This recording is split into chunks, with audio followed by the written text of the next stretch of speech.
Well, I'm on the phone with Coach Duane Crawford, as we are every Monday and Thursday. And, Coach, a tough loss to Medomak Valley down there on Saturday afternoon. You end up losing, 22 to, what was it? 16. 16.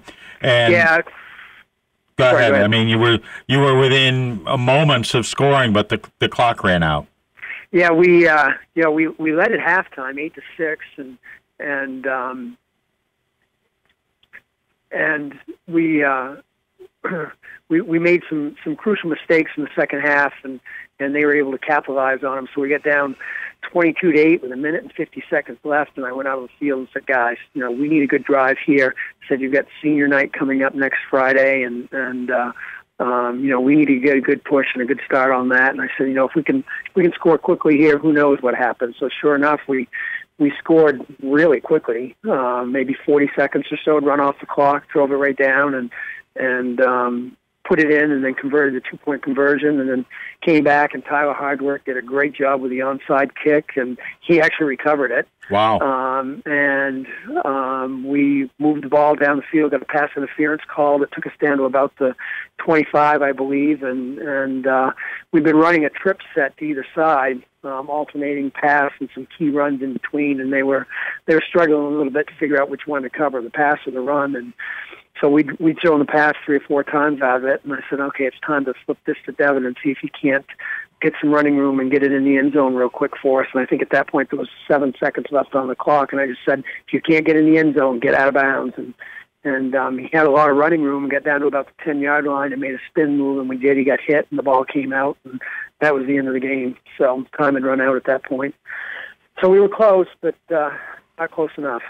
Again, it was an awesome effort. I mean, to fall down 22-6 and be able to score 2 unanswered touchdowns. I mean, it's really that's that heart and soul of Ellsworth football.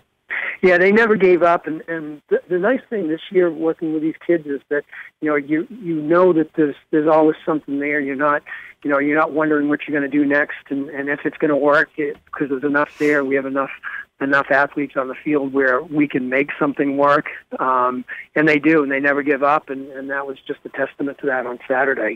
So we just, we shot ourselves in the foot a couple of times with some crucial offside calls and a fumble and some special teams errors, and so we're just going to work on those this week and come out and play Dexter, and it's senior night, and these kids have worked hard in the program, and their last home game, last regular season game, and then we go back down to Medomak for an exhibition game on a Friday night the following Friday. But for all intents and purposes, a lot of these seniors won't play.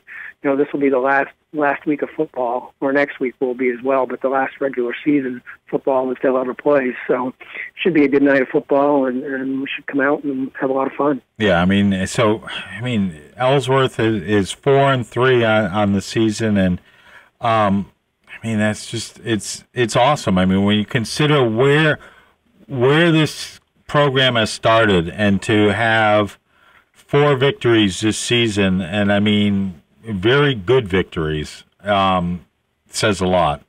Yeah, it does, and we could see it building each year. And even though it was hard to be able to get that across to some of the people that maybe weren't so familiar with football, but we could see each year we were getting a little bit better. And some milestones.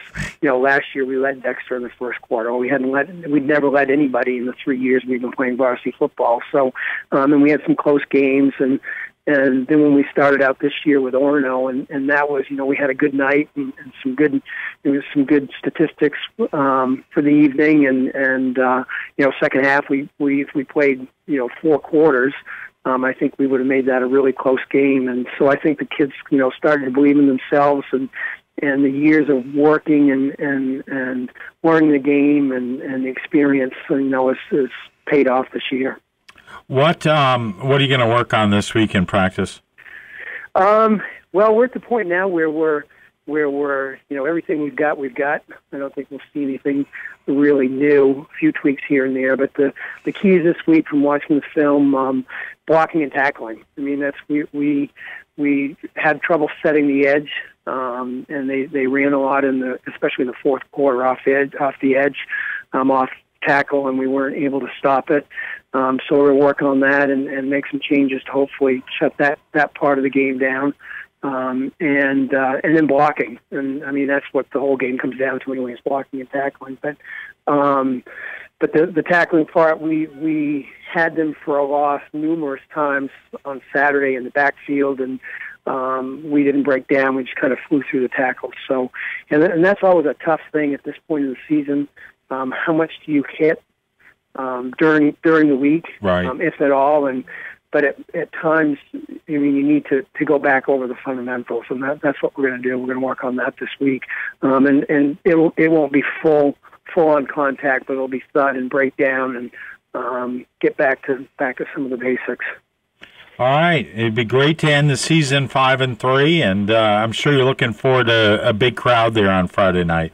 We are, and it would, and the kids, I think, are going to be excited for it, and they want to go out on a positive note, and I think it'll be a great game. All right, so on Thursday, what we'll do is we'll let you have an opportunity to talk about all the seniors. Okay, sounds good. All right, Coach, have a good week. We'll talk to you on Thursday. Okay, Chris, thanks.